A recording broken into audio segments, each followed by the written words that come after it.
initiatives of the New York Immigration Coalition. Despite the raininess outside, we're here to talk about a very important topic. A few months ago, when we were all at JFK, when 1,000 lawyers descended on the airport to try to respond to the travel ban, somebody tweeted out, "Hug a lawyer, they are now our first responders."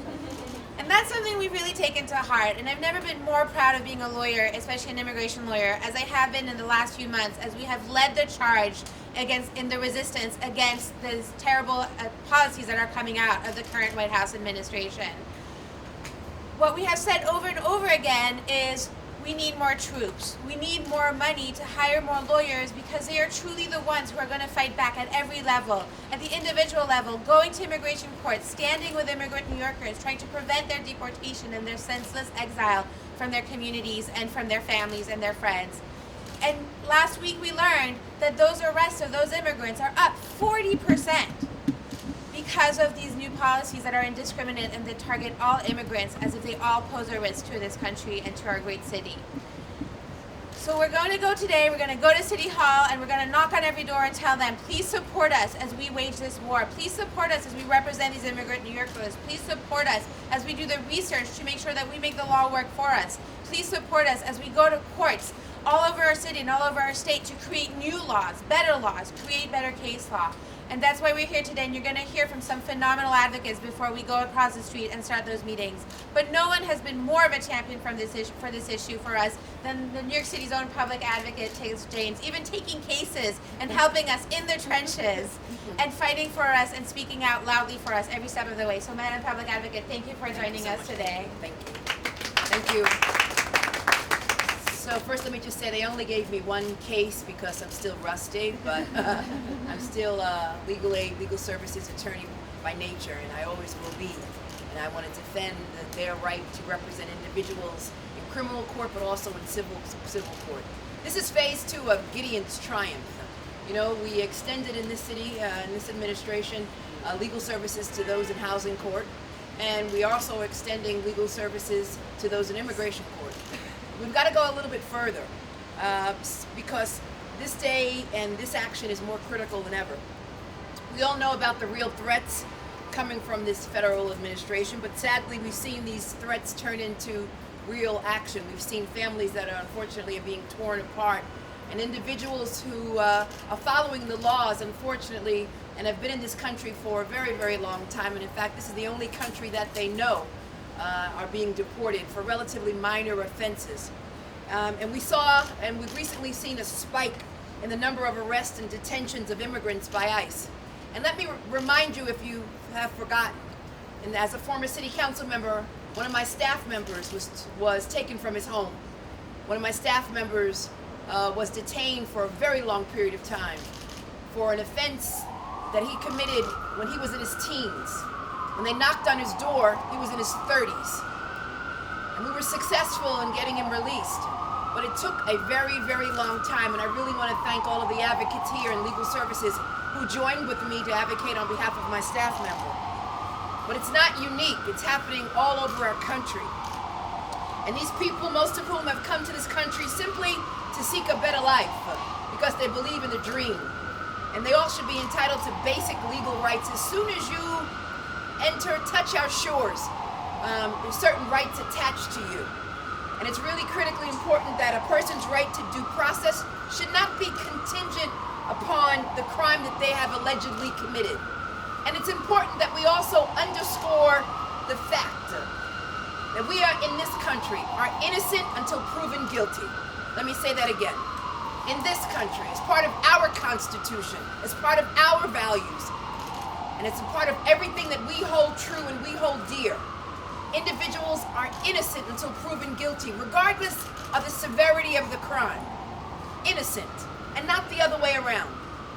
And so, too many immigrants are receiving the legal rights of representation they deserve because they are not receiving the legal rights of representation they deserve simply because the crime they commit is quote unquote too serious. Too serious. Again, innocent until proven guilty. Nowhere in our Constitution, nowhere in our laws does it mention too serious crimes and therefore you should not be provided due process. you should not be provided legal representation. That is not the law of the land. It is innocent until proven guilty, and any individual, particularly immigrants right now who are under attack, should be entitled to legal representation because they are innocent until proven guilty.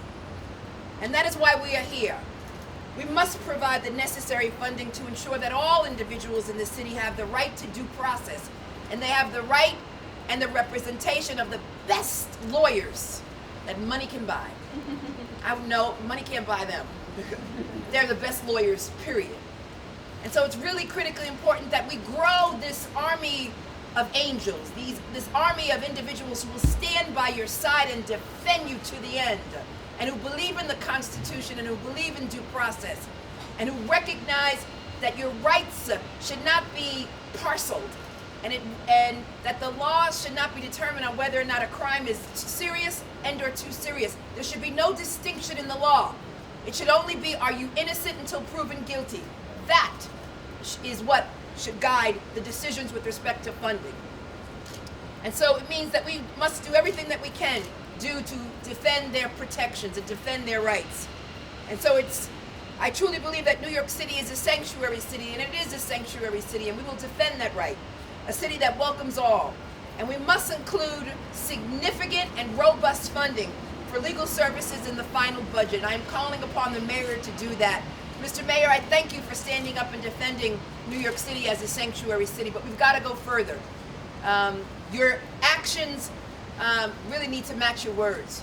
And so clearly, one of the most critical issues is making sure that individuals who are charged with crimes, regardless of the crime, because they are innocent until proven guilty, that they are provided with an attorney, someone who will defend their rights, defend the Constitution, protect them, and defend the due process. It is really critically important that we do that. I'm urging the mayor and I'm urging the city council to provide funds in the budget as we negotiate the budget currently, again, to provide a robust army, and again, to make sure that we complement the second wave, the second Gideon triumph. And the Gideon's triumph right now is immigration rights for all individuals in this city. Thank you all.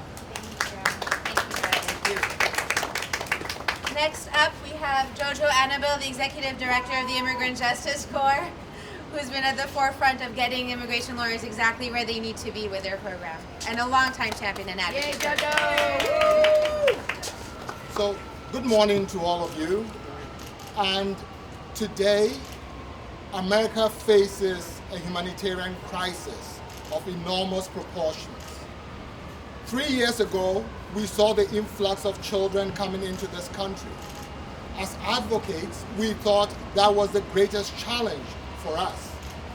Unbeknownst to us, the challenge now lies in front of us.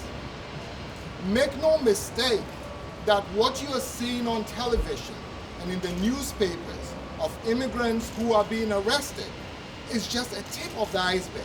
We haven't seen the worst yet. The worst is yet to come. The government hopes to put into place 10,000 more deportation officers. The government hopes to expand expedited removal, making anyone who's been here less than 2 years at risk of deportation. Anyone who is undocumented or documented, anyone who is not a citizen, is at risk of deportation. How do we solve this? The only solution is through legal assistance. The only solution is through educating our immigrant communities and our immigrant families. We as legal service providers have proven that we can get the job done.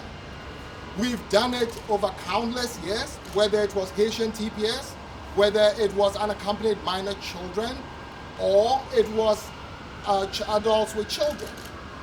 We do not have all the resources, however, to do this. We have our own cases. We know that the challenge is going to be great. We applaud the city and the city council for the support they've provided to New Yorkers, but we also challenge them that we need to do more. More is required at this time. We don't want to wait until November to come begging for money. Let's do it now. We are a sanctuary city But sanctuary city does not protect people when they come into their homes. It doesn't protect people at courthouses. We can't be a city of orphans. That is what this government is trying to create. Children who are going to be left behind by parents become orphans and become a liability to all of us. Talk about the psychological harm we're doing to children. We ask the city to come to our aid. We stand with you. We have the manpower. We can get more manpower to do this. And all we are saying is let's do it now. Let's not wait until November, December, January, because this is a moving target. The government is forcing us to address these issues in multiple forums, whether in immigration court, at the border, in the interior, in immigration court, before USCIS, the benefit agency. We ask for your help. That's all we are asking. We are all New Yorkers. Lady Liberty stands in that harbor and asks that we protect the due process rights of immigrants. Thank you so much.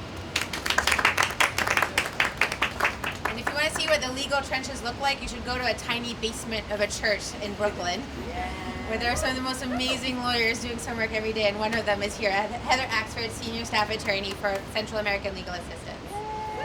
We won't make her stand too long. Thanks, Camille. Good morning. So for the past 30 years, Central American Legal Assistance has been providing direct representation to immigrants facing removal. We opened our doors at a time when the